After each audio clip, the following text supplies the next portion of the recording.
vous savez, le peuple de Dieu est un peuple d'adorateurs. Alléluia.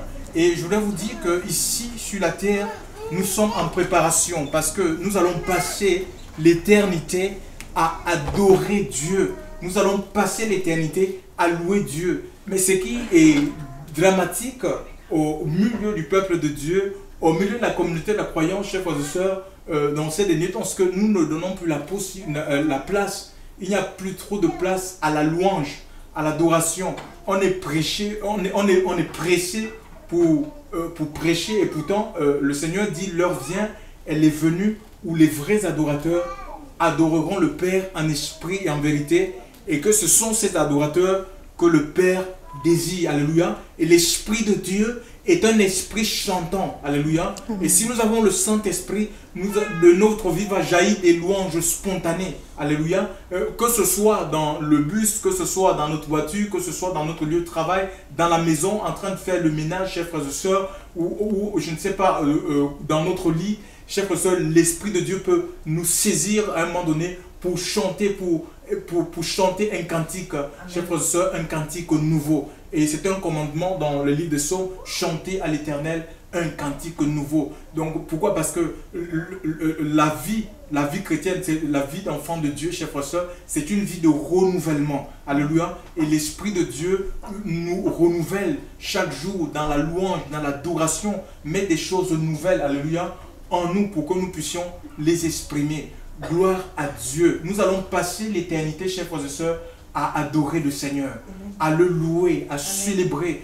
Il n'y a que la louange dans le ciel. Alléluia. C'est ce que nous allons faire pour l'éternité. Et ici sur la terre, nous sommes en préparation. Alléluia. Et c'est l'Esprit de Dieu qui nous prépare, chers frères et sœurs, pour cette vie, chers frères et sœurs, pour l'éternité, chers frères et sœurs, que nous passerons, n'est-ce pas, dans la présence de Dieu, à le louer, à l'adorer. Gloire à Dieu. En ce soir, nous allons ouvrir la Bible dans le livre. Nous allons lire dans le livre de Jean, chapitre 17, versets 15 à 17. Il est dit ceci. Jean, chapitre 17, c'est la prière de Jésus, je crois la dernière, avant de quitter ce monde. Il va prier, chers frères et sœurs, pour les croyants. Il dira ceci, Jean chapitre 17, Jean 17, verset 15 à 17, il est dit: je ne fais pas la demande que tu les ôtes du monde, mais que tu les gardes du mal.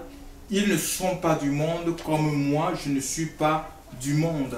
Là, il est question des croyants, des disciples, ceux qui ont cédé, chers frères et sœurs, à la bonne nouvelle, l'Église de Jésus.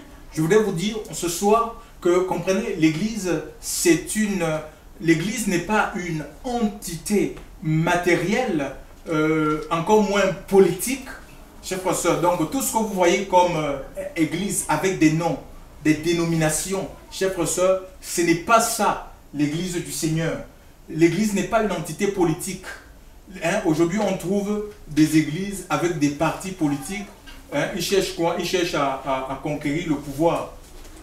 Ça peut être l'Élysée en France, et au Cameroun, et tout dit. Donc la présidence. Ils ont même des pasteurs qui sont présidents de partis.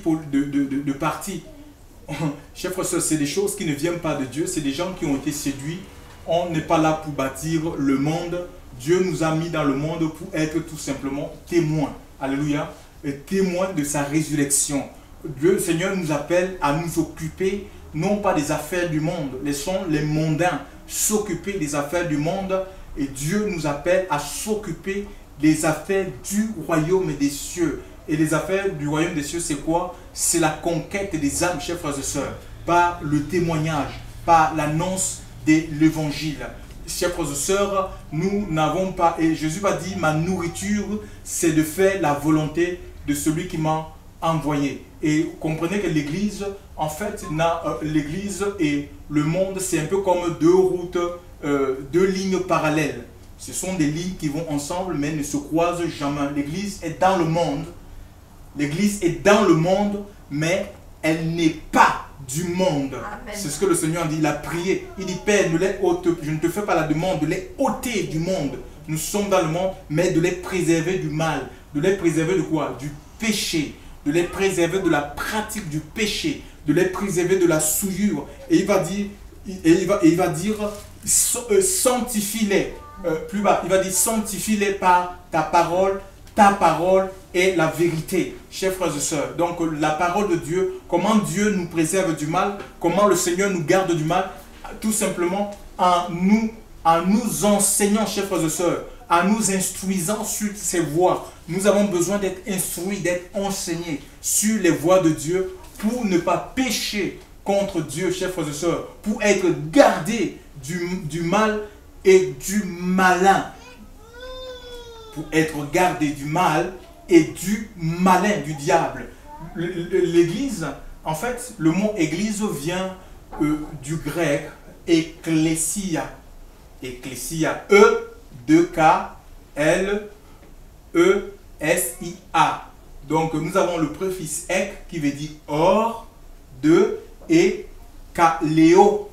Kaléo, ça veut dire appel. Donc ce sont des hommes et des femmes. L'église, c'est la communauté d'hommes et de femmes qui a entendu l'appel de Jésus et sont sortis du monde. Ils sortent du monde. Ils sortent des traditions. Ils sortent des dénominations, chers frères et sœurs, pour suivre tout simplement le Maître. Alléluia. Pour suivre Jésus. C'est Jésus qui est le chemin. Il est le chemin à suivre. On ne suit pas un pasteur. On ne suit pas un mouvement, parce que le pasteur ou le mouvement n'est pas la solution à notre problème, au salut. Le pasteur n'est pas allé à la croix. Le bishop c'est pas lui qui a donné sa vie à la croix, chers frères et sœurs, mais c'est Jésus qui a donné sa vie à Golgotha, chers frères et sœurs. Son sang a coulé, chers frères et sœurs, et nous pouvons être au travers de son sang. Nous sommes non seulement pardonnés, mais nous avons accès dans la présence de Dieu, chers frères et sœurs. Nous pouvons adorer le Seigneur, alléluia, par le Saint-Esprit. Parce que nous avons reçu l'Esprit de Dieu, l'Esprit d'adoption par lequel nous crions Abba. Nous pouvons appeler Dieu Père, notre Père. Alléluia, mon Père qui est dans les cieux. Que ton nom soit sanctifié. Nous pouvons adorer le Seigneur. Nous pouvons louer le Seigneur. Nous pouvons proclamer, chers frères et sœurs, les louanges à Dieu. Gloire au Seigneur. Donc ici, c'est des gens qui sont sortis du monde des traditions d'hommes, chers frères et sœurs, pour suivre Jésus. Jésus est le chemin. Il est la vérité. Il n'y a pas deux vérités, chers frères et sœurs. Il est la vérité dans un monde de mensonges. Il est la vérité dans un monde de mensonges. Le monde vit dans le mensonge. Tout est faux, chers frères et sœurs. Tout est mensonge. Tout est tromperie, chers frères et sœurs. Même dans nos soi-disant églises. Tout est tromperie, tout est fausseté, chers frères et sœurs dans le Seigneur. Et nous avons besoin de la vérité de la parole. Nous tenir dans la vérité de la parole. Il n'est pas question de prendre parti d'un homme, d'un mouvement, d'une structure. Dit, moi je suis de tel homme, moi je suis tel homme de Dieu, ou moi je suis telle organisation. Il est question, chers frères et sœurs, de prendre parti de la vérité, d'être dans la vérité, de marcher dans la vérité. Parce que les hommes peuvent nous tromper, chers frères et sœurs. Et nous avons besoin de la parole de Dieu. La parole de Dieu, c'est la vérité, chers frères et sœurs. La vérité se trouve dans la parole du Seigneur. La vérité, c'est Christ. Il est la parole. Au commencement était la parole était Dieu, la parole était avec Dieu. Toutes choses ont été faites par la parole et rien de ce qui a été fait n'a été fait sans la parole. En elle était la vie, chers frères, en elle était la lumière. Hein, et la lumière éclaire tout homme. Le psaume, David, le psalmiste dira, ta parole est une lampe à mes pieds, une lumière sur mon sentier. Dans un monde de plus en plus ténébreux, chers frères et sœurs. Chers frères et sœurs, nous avons besoin de cette lumière, la lumière de la parole de Dieu, pour nous éclairer, pour nous montrer le chemin, chers frères et sœurs, afin que nous ne tombions pas dans les pièges. Dans les pièges de l'ennemi. Que nous ne tombions pas, chers frères et sœurs, que nous ne nous fassions pas avoir par des hommes. Nous en avons besoin de la parole de Dieu, chers frères et sœurs. Et on ne peut pas connaître Dieu en dehors de la parole de Dieu. La Bible, c'est la volonté de Dieu exprimée, chers frères et sœurs. Ce sont les projets de Dieu qui sont dans la Bible à notre égard. On ne peut pas s'éloigner. Si nous voulons réussir, chers frères et sœurs, spirituellement. Hein, le Seigneur avait dit à Josué que ce livre de la loi ne s'éloigne point de ta bouche, médite-le jour et nuit, afin que tu réussisses dans tes entreprises. C'était quoi la conquête de Canaan? Il était question de rentrer en possession de Canaan. Et je crois que Dieu nous a fait des promesses. Et l'Église doit rentrer dans la Canaan spirituelle. Chers frères et sœurs, l'Église est en marche. C'est ça quand on dit que ce sont les appelés de Dieu. L'Église a été appelée du monde pour suivre le Seigneur, pour être à la suite de Dieu. Chers frères et sœurs, pour marcher à sa suite. Et les questions c'est la marche. Et Dieu nous appelle à marcher, mais comprenez que c'est la marche vers la ressemblance. C'est la marche vers la ressemblance à sa divine personne. Aujourd'hui, nous avons un message qui est complètement erroné. Nous, on n'a pas compris l'appel de Dieu. On a compris que l'appel que le Seigneur nous a adressé, c'était pour régner sur la terre, avoir les biens du monde. Et pourtant, Dieu veut que nous nous ressemblions, chers frères et sœurs. Il veut que nous menions une vie à part pour lui, une vie qui est consacrée à lui, la consécration des cœurs, des hommes et des femmes qui lui appartiennent. Et c'est en cela que le monde connaîtra que nous appartenons véritablement à Dieu. Nous sommes sur la terre pour représenter le royaume des cieux. Amen. Tout simplement. Des ambassadeurs, chers frères et sœurs. Des pèlerins. Nous sommes de passage. On n'a pas de cité ici-bas.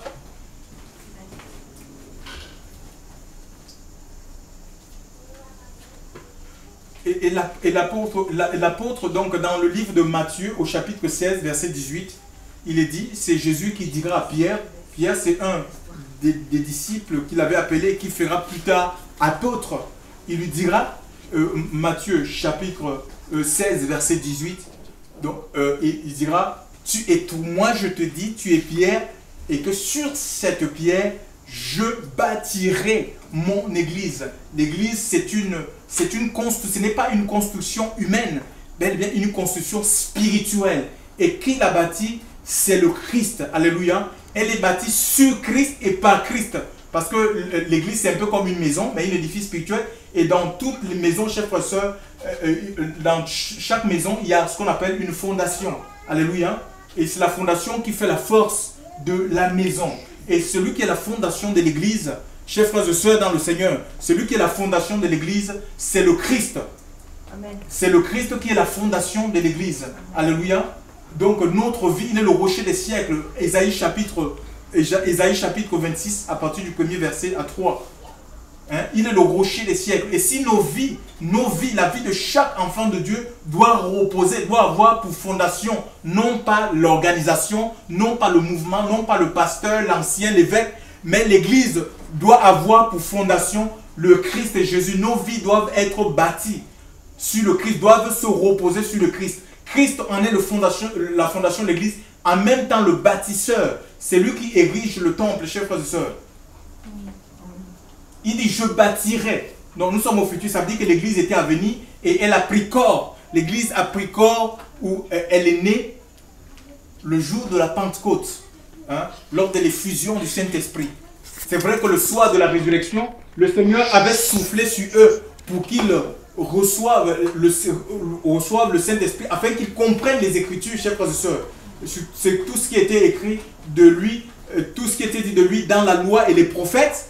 Mais le jour de la Pentecôte, ils ont reçu le revêtement de puissance, chers frères et sœurs. Ils ont reçu la puissance du Saint-Esprit, chers frères et sœurs. Et ils sont devenus, et nous voyons l'apôtre Pierre, qui était un homme illettré, hein, et qui, un pécheur, chers frères et sœurs, de formation, chers frères et sœurs, il a pu s'élever ce jour, chers frères et sœurs, et a proclamé, il a prêché, chers frères et sœurs, l'évangile, et les gens ont été touchés, et ils ont demandé, c'est eux qui ont posé la question à Pierre, homme frère, que devons-nous faire? Homme frère, que devons-nous faire, chers frères et sœurs? Dans le livre des Actes des Apôtres, vous voyez, ce n'est pas Pierre qui s'est mis à les courtiser, à les flatter, en les disant, suivez-moi, venez vers moi, venez dans mon organisation. Non, on n'a jamais vu, on n'a même pas vu où les Pierre ont confié ces âmes-là, ces 3000 personnes. On n'a pas nommé, on dit, voilà, toi deviens pasteur de ces âmes. Jamais de la vie, chers frères et sœurs.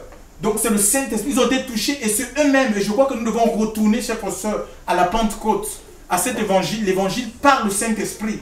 L'évangile par le feu de Dieu. Hein, c'est le feu qui amène les âmes. L'onction de Dieu qui attire les âmes. Comme Jean-Baptiste, étant dans le désert, chers frères et sœurs, l'Écriture nous dit que les gens fermaient, ils fuyaient les synagogues, ils fuyaient les temples, le temple qui était corrompu, chers frères et sœurs, par le vol, la cupidité, le temple qui était censé être la maison de Dieu, mais qui était devenu plutôt une maison de commerce, une caverne de voleurs, de brigands, des escrocs, des malhonnêtes, chers frères et sœurs. Ils fuyaient ces choses-là pour aller vers Jean au désert, chers frères et sœurs. L'onction du Saint-Esprit attire, peu importe l'endroit où on peut se trouver. Si réellement on est appelé par Dieu, mais restons dans ce qui est important, il y a l'environnement géographique. Si tu es appelé par le Seigneur, tu ne vas pas exercer là où tu veux. Il a donné le Saint-Esprit pour effectivement nous guider, nous orienter, chers frères et sœurs. C'est le Seigneur lui-même qui définit notre champ de mission. On ne va pas là où on a envie. On n'est pas des opportunistes. On ne dit pas là-bas c'est beau, le terrain est plus fertile, un peu comme Lot et on agit un peu comme Lot et Abraham. Lot a choisi le côté de Sodome où il y avait le côté de Sodome où il y avait de l'eau, il y avait de la verdure. Donc c'était bien pour ces animaux. Contrairement à Abraham qui a fait le choix de l'esprit. Il a choisi là où il n'y avait pas, il y avait la caillasse, il y avait le désert, la poussière, il n'y avait rien du tout. Mais c'était le choix de Dieu, chers frères et sœurs. C'est l'Esprit de Dieu qui nous guide. Alléluia. Même si c'est difficile, même si Dieu nous envoie dans un terrain difficile, rien n'est impossible à Dieu, chers frères et sœurs. Et si Dieu a décidé de faire une œuvre avec nous, il la fera. Alléluia. Peu importe le temps, peu importe les circonstances. Alléluia. Donc, et nous devons comprendre. Nous devons comprendre que, en fait, nous ne définissons pas notre le champ, notre champ et l'endroit où on doit exercer, chers frères et sœurs. C'est Dieu qui définit le champ et l'endroit où nous devons exercer le service qu'il nous a confié. Alléluia. Mais l'Église aujourd'hui, elle est devenue, elle est plus,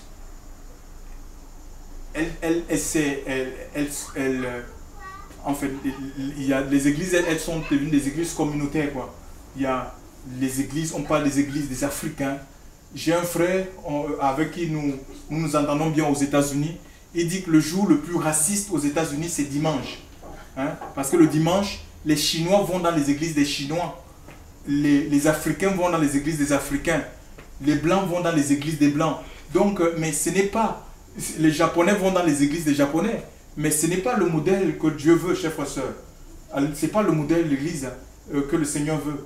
L'Église, c'est un corps de croyants et on va là où l'Esprit de Dieu nous envoie. Et même nous avons eu ce problème ici, quand on est arrivé en France, les gens, on a été courtisés par des gens disant, des Africains disaient, allons dans les églises, venez dans l'église africaine. C'est formidable, ça sera comme en Afrique, l'animation, nous on ne veut pas, nous on veut la conduite de l'Esprit. C'est l'Esprit de Dieu qui nous conduit dans un endroit, on ne va pas dans un endroit parce que c'est des gens qui nous ressemblent, on sera bien.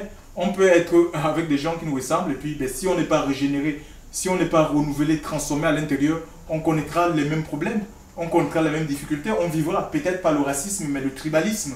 Ça existe aussi en Afrique. Voilà. Donc on va là où l'Esprit de Dieu, tout simplement, nous envoie. C'est Dieu qui définit nos missions. Et nous devons, chers frères et sœurs, comprendre que nous devons être sous vraiment la dépendance. Notre vie doit dépendre de l'Esprit de Dieu. Les choix, les projets. Nous avons un exemple, l'apôtre Paul. Chers frères et sœurs, il a eu, quand nous lisons Actes des apôtres, parfois il voulait missionner, il voulait aller dans les endroits, des églises, visiter les églises où il était le fondateur. Non pas que l'église lui appartienne, chers frères et sœurs. Mais l'Écriture dit que l'Esprit de Jésus ne le permit pas. Donc, et sa conduite était dépendante du Saint-Esprit. Donc, on ne fait pas les choses à la place du Seigneur, chers frères et sœurs, dans le Seigneur. On fait des choses qui sont commandées par l'Esprit de Dieu. Et nous devons faire attention que quand vraiment Dieu nous oint, il nous donne l'onction, et il nous donne la force, le revêtement, et les gens peuvent nous dire des choses, on peut dire oui, vraiment tu es un bon orateur, lance-toi dans la politique, tu as de la puissance, tu peux changer les choses. On ne peut rien changer, chers frères et sœurs. On n'a pas à se mêler de la politique, laissons la politique aux politiciens, occupons-nous du salut des âmes, chers frères et sœurs, tout simplement. Occupons-nous du salut des âmes, c'est franchir la ligne rouge. Et attention, et si nous ne restons pas, dans le couloir, on ne respecte pas les limites que le Seigneur nous a imposées. L'apôtre Paul les avait reconnues. Il disait, on ne peut pas aller au-delà des limites que le Seigneur nous a imposées. Chers frères et sœurs, si nous franchissons la ligne rouge, ben, nous perdons notre immunité devant Dieu. Le Seigneur ne sera pas avec nous. C'est pourquoi il y a la ligne rouge, mais il ne faut pas la franchir. Il faut rester dans le couloir de Dieu. Et c'est là où nous bénéficions de l'humilité du Seigneur. Tout simplement.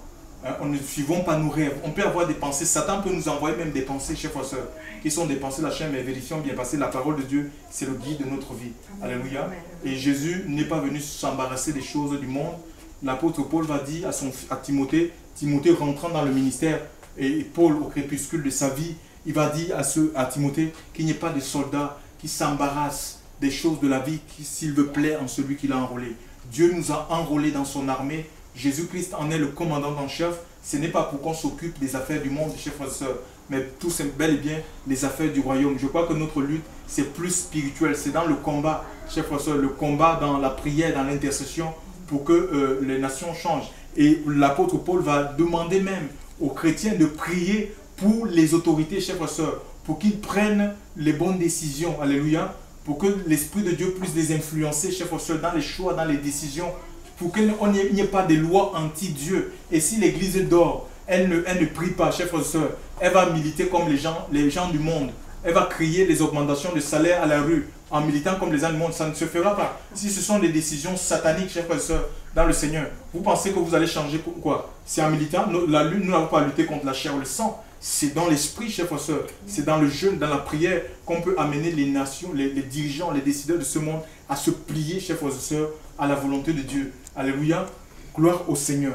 Donc nous devons comprendre que l'Église aussi, chers frères et sœurs, en fait, ce n'est pas un homme. Même si Dieu, toute maison est bâtie par quelqu'un. Dieu a besoin d'une personne pour commencer une œuvre. Mais ça ne veut pas dire, c'est Hébreux chapitre 3, verset 4. Une maison est bâtie par quelqu'un, mais celui qui bâtit toutes choses, nous devons comprendre que c'est Dieu. Ce n'est pas parce que Dieu nous utilise comme pionniers que l'Église m'appartient. Non, ou les âmes sont à moi. Non, les âmes appartiennent au Seigneur. C'est Jésus qui a donné sa vie. Et l'Église, elle est pour Dieu. Et nous devons être à l'écoute de Dieu comme Moïse. On ne s'entoure pas de son beau-fils, de sa belle-mère, de son oncle. On n'est pas là pour bâtir une monarchie. Un peu comme on voit aujourd'hui dans nos églises. C'est plus des monarchies que l'église du Seigneur, chers frères et sœurs. Il y a des pasteurs qui préparent leurs fils pour leur succession. On n'a jamais vu ça dans l'église. Et vous attendez que le Saint-Esprit va agir. Ce sont les synagogues de Satan, chers frères et sœurs. Il y a toutes sortes de mauvaises actions dans ce genre d'endroit.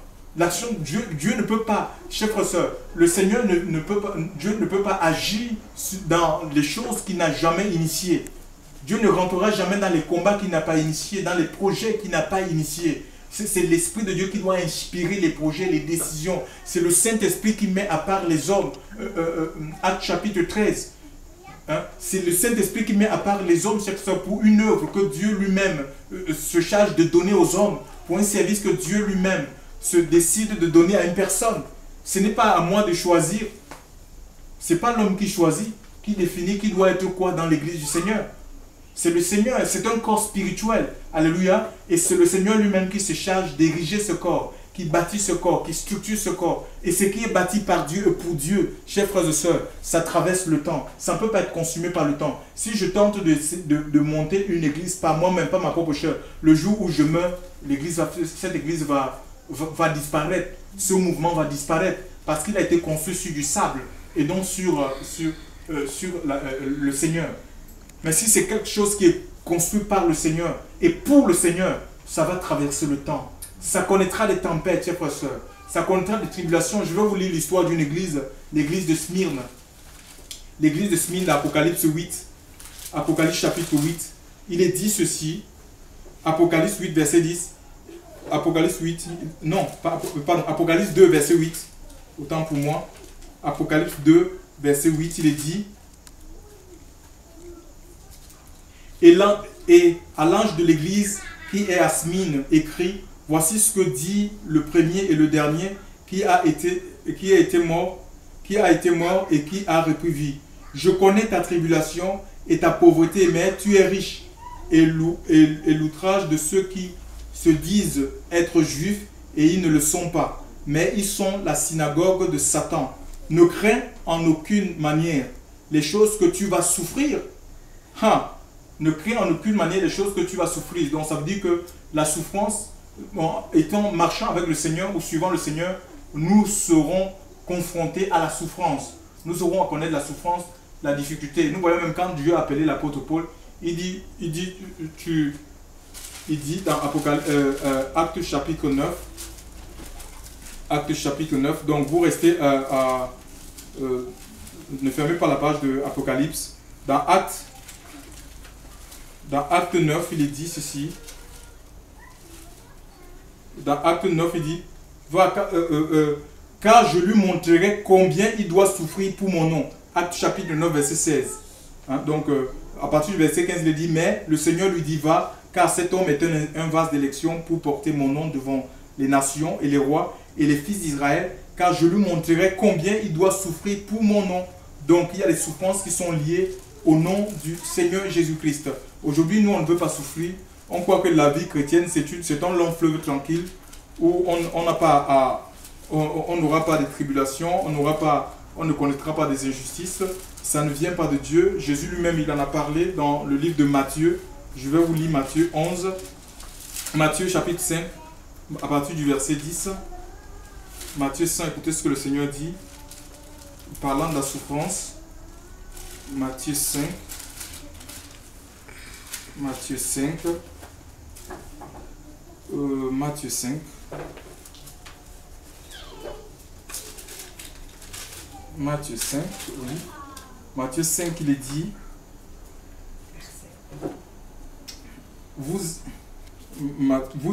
À partir du verset 10, bienheureux ceux qui sont persécutés à cause de la justice, car c'est à eux qu'est le royaume des cieux. Bienheureux ceux qui sont persécutés à cause de la justice, car c'est à eux qu'est le royaume des cieux. Vous êtes bienheureux quand on vous injuriera et qu'on vous persécutera et qu'on dira en mentant toute espèce de mal contre vous à cause de moi. Réjouissez-vous et tressaillez de joie, car votre récompense est grande dans les cieux, car on a ainsi persécuté les prophètes qui ont été avant vous, chers frères et sœurs.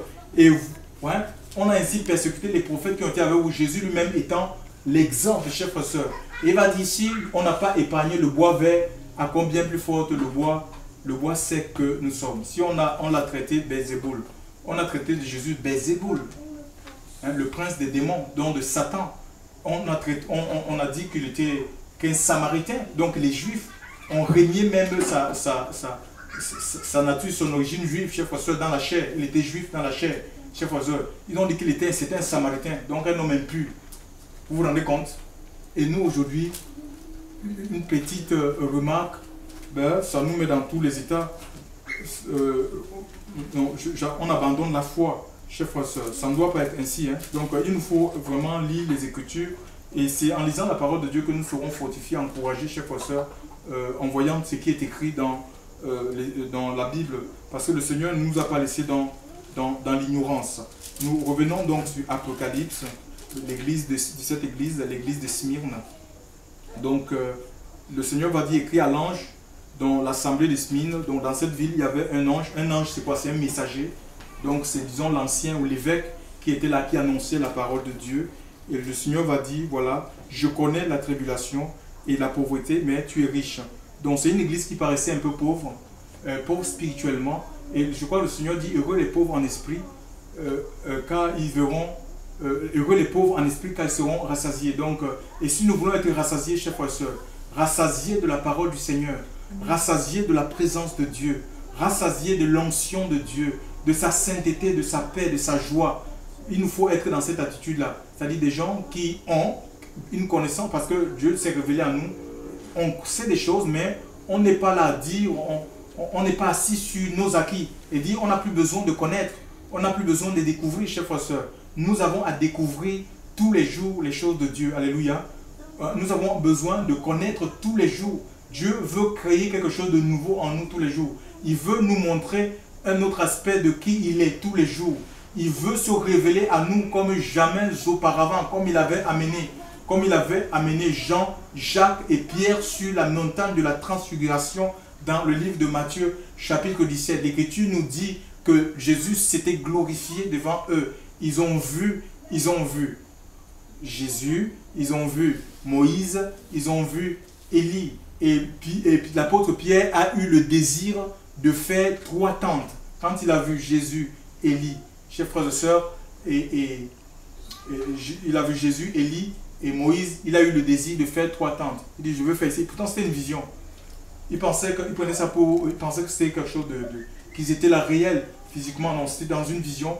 Et la Bible nous dit, vous savez donc, quand le Seigneur se révèle à nous, chers frères et sœurs, plus Dieu se révèle à nous, en fait, nous l'aimons. Nous nous consacrons un peu plus. Alléluia. Donc c'est ça, la révélation a pour but de nous amener à plus de consécration pour le Seigneur, à l'aimer davantage, chers frères et sœurs. C'est ce qui s'est passé dans la vie de Pierre. 3 tentes, on peut aussi définir ça comme étant, c'est-à-dire que le désir de se consacrer corps, âme et esprit. Alléluia. Par rapport à la révélation, à la vision qu'il a eue. Et le Seigneur va dire à cette église, je connais tes tribulations et ta pauvreté, mais tu es riche. Et l'outrage de ceux qui se disent être juifs, et ils ne sont pas, mais ils sont la synagogue de Satan. C'est-à-dire des gens dans cette église qui se disaient être des enfants de Dieu, des juifs, des gens circoncis, mais qui ne l'étaient pas, qui régnaient, ils faisaient profession de connaître Dieu, mais ils le régnaient par leurs œuvres, par le mensonge, par la cupidité, par l'escroquerie, le vol. Chers frères et sœurs, ils vivaient complètement en désaccord avec la parole de Dieu. Et il dit, ils ne le sont pas, mais ils sont la synagogue de Satan. Vous vous rendez compte? Dieu dit que ce sont les synagogues de Satan. Donc c'est les œuvres du diable qui se font dans cet endroit. Ne crains en aucune manière les choses que tu vas souffrir. Voici, le diable va jeter quelques-uns d'entre vous en prison, afin que vous soyez éprouvés. Oui, le diable va jeter quelques-uns, et pourtant c'est une église qui est fidèle, qui est attachée au Seigneur. Il dit, le diable va jeter quelques-uns, et le Seigneur va nous dire quoi? Que nous ne devons pas avoir peur de ceux qui tuent la chair et le sang. Donc ça veut dire que nous, enfants de Dieu, nous avons des exemples dans la Bible. L'apôtre Pierre a connu la prison. Donc on peut, Dieu peut permettre, il permet des situations, chers frères et sœurs, il permet des épreuves dans notre vie, mais c'est dans le but de forger notre foi. Alléluia. Afin que le but c'est que nous puissions l'adorer en toutes circonstances, que nous puissions adorer Dieu et le servir en toutes circonstances, chers frères et sœurs. Et les épreuves sont là pour nous forger, pour nous maturer, chers frères et sœurs, dans notre relation avec le Seigneur Jésus-Christ. Il dit, ne crains pas aucune manière les choses que tu vas souffrir. Voici, le diable va jeter quelques-uns d'entre vous en prison, afin que vous soyez éprouvés, donc vous soyez testés. Est-ce que la prison va t'amener à régner le nom du Seigneur? Afin que vous soyez éprouvés, et vous aurez une tribulation de 10 jours. Sois fidèle jusqu'à la mort, et je te donnerai la couronne de la vie. Donc ici, il n'est pas question. Le problème, c'est que la prison, ce n'est pas... La prison peut symboliser aussi l'épreuve. La prison peut symboliser la difficulté, la situation difficile dans laquelle on se trouve. Mais le problème n'y est pas là. Ce n'est pas le problème, c'est la situation difficile. Il est question... Le problème, ce n'est pas la situation difficile. Le problème, ce n'est pas l'épreuve. Il est question de manifester la fidélité de Dieu, d'être fidèle tout simplement au Seigneur, parce que c'est le Seigneur qui délivre. Alléluia. S'il nous demande de ne pas avoir peur de ceux qui tuent la chair et le sang, n'ayons pas peur des hommes. C'est-à-dire que les hommes, ils ont le pouvoir de nous jeter en prison. Les hommes ont le pouvoir de nous, parce qu'à cause de la vérité, de nous jeter même dehors des églises et bâtiments, de nous jeter à la porte, chers frères et sœurs. Mais il dit, n'ayez pas peur de ces choses. Mais il est question que toi, tu restes fidèle à la parole de Dieu, que tu restes intègre à la parole de Dieu, et le Seigneur il promet quoi? Il y a une couronne de la vie. Alléluia. La Bible parle ici de l'épreuve de 10 jours. Je ne sais pas, chers frères et sœurs dans le Seigneur. Ouais, l'épreuve peut durer 10 jours. Un jour, nous dit l'Écriture, c'est comme 1000 ans devant Dieu. Alors 10 jours, c'est comme 10 000 ans. Je ne sais pas combien de jours l'épreuve va durer. L'épreuve peut durer 1 an, 6 mois, 2 ans, 15 ans, tout dépend de Dieu, mais toi, tu dois rester fidèle. Tu dois rester fidèle, tu dois persévérer, parce qu'il est question de persévérer, Matthieu chapitre 10, que celui qui persévérera jusqu'à la fin, chers frères et sœurs, au milieu de l'apostasie qui gagne, le peuple de Dieu, le reniement de la foi, l'amour qui refroidit, chers frères et sœurs, il y a comme le rejet de Dieu, de la parole de Dieu. Il dit au milieu de toutes ces choses que celui qui persévérera jusqu'à la foi sera sauvé, obtiendra le salut. Certaines personnes, on les a entendues, ils disent que les apôtres n'ont jamais prêché la perte du salut. Mais les apôtres, s'ils n'ont pas prêché la perte du salut, ils ont prêché la conservation du salut, chers frères et sœurs. Alors si on prêche la conservation du salut, ça veut dire qu'on peut perdre le salut. Alors, donc voilà, il nous faut persévérer, il nous faut garder la foi, chers frères et sœurs. La foi triomphante, la foi obéissante. Et l'apôtre Paul va dire dans le livre de Hébreux 10, chers frères et sœurs, au verset 39, que ne soyons pas de ceux qui se retirent pour se perdre. Si on se retire, on va perdre la bénédiction de Dieu, chers frères et sœurs. On va perdre la couronne de vie. Mais si on persévère, si on garde la foi dans l'épreuve, dans la nullité, la soif, le péril, chers frères et sœurs, les injustices, les moqueries, chers frères et sœurs, nous allons obtenir la couronne de la vie. Dieu va se glorifier puissamment dans notre vie. Gloire à Dieu, c'est le message de ce soir. Alléluia. Restons fidèles, alléluia. Restons fidèles au Seigneur. Ce qu'il a dit, il le fera. Et l'Église est en marche, chers frères et sœurs.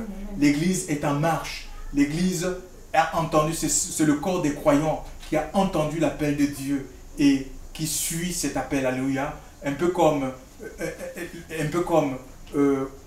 Moïse qui a sorti Israël, chers frères et sœurs, de l'Égypte, alléluia. L'autre, Noé, est sorti du déluge pour rentrer dans la grâce.